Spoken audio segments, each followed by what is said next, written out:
அண்ணன் எஸ்.வி. சேகரன் அண்ணன் டிராமால தான் நடிச்சிட்டு இருந்தாரு. அவர் டிராமாவில் நடிச்சிட்டு இருந்தாரு. முதலமைச்சருக்கு ஜிங்ஜா போட்டுட்டு இருந்தாரு. டிராமா கூப்பிட்டு ஐயா ஸ்டாலினை கூட வச்சு ஜிங்ஜா அடிப்பாரு. அவர் டிராமாக்காரர். இன்னைக்கு தமிழ்நாட்டுடைய பிரச்சனை என்னன்னாங்கன்னா, டிராமால நடிக்கிறவங்க அரசியலை பத்தி பேசுறாங்க. டிராமால நடிக்கிறவங்க டிராமா நடிங்க. உங்களுக்கு டிக்கெட் விற்கணும், முதலமைச்சர் காலில் உழுவணும், ஏதாச்சும் கலைமாமணி விருது கிடைக்கணும், அதுக்காக சில பேர் தமிழ்நாட்டில் சுத்திட்டு இருக்கிறாங்க. ஏன் அவங்களுக்கு அரசியலுக்குள்ள? அதாவது நான் 2014 மோடிக்காக பிஜேபிக்கு வந்தேன், அப்புறம் அண்ணாமலை எதிர்த்து இன்னைக்கு திமுகவுக்கு போயிட்டேன். இந்த மாதிரி சொல்றவங்க கருத்துக்களை எப்படி நான் பதில் சொல்ல முடியுங்கன்னா, அண்ணாமலை இருக்கிறானோ இல்லையோ நான் பிஜேபியில இருப்பேன், இது தொண்டர்களுக்கான இயக்கம்னா நான் பதில் சொல்றேன்.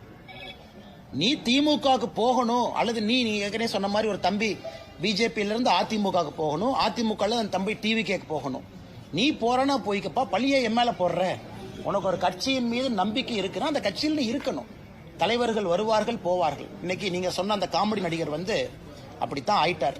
ஆனா நீங்க மீடியா நண்பர்கள் என்ன பண்றீங்க? உங்களுக்கு ஒரு டிஆர்பி வேணும். மக்களுக்கு காலையில இருந்து டிவியை பாக்குறாங்க. அண்ணாமலை என்ன எப்ப பார்த்தாலும் சீரியஸா பேசுவார், உலக அரசியல் பேசுவார், டேட்டா பேசுவார். அப்ப காமெடிக்கு ஒரு 2 பேர் வரணும். அவங்களையும் போட்டா தான் டிவி மக்கள் பார்ப்பாங்க. ஒரு காமெடி நடிகரை போட்டு எனக்கு அப்புறம் போடுறீங்க. அந்த காமெடி நடிகர் 2 கருத்து சொல்றாங்கன்னு மறுபடியும் என்கிட்ட கேட்கறீங்க. அதனால காமெடி நாடக நடிகரை காமெடியாவே வச்சுக்குவோம். இத்தனை நாளா பதில் சொல்ல நீங்க கேட்டதுக்காக சொல்றோம். அவரு கஷ்டப்பட்டு ஒரு டிக்கெட் 2 டிக்கெட்டை வித்துட்டு அப்படியே ஸ்டேஜில் நடிச்சுக்கிட்டோம். இன்னைக்கு ஒரு சீட்டுக்காக, ஒரு எம்எல்ஏ சீட்டுக்காக சில காமெடி நடிகர்கள் தமிழகத்துல, நாடக நடிகர்கள் பிச்சை எடுக்கக்கூடிய நிலையில ஆண்டவ அவங்கள வச்சிருக்கான். ஆனா கேட்டா நான் அந்த கட்சியில் அப்படி இருந்தேன், அந்த கட்சியில் எம்எல்ஏவா இருந்தேன், அதுக்கப்புறம் பிஜேபிக்கு வந்து அதுக்கப்புறம் டிஎம்கேக்கு போனேன். நாடக கூடாரம் போல கட்சி கட்சியா மாறுறவங்களுக்கெல்லாம் எப்படி நான் பதில் சொல்ல முடியுங்க?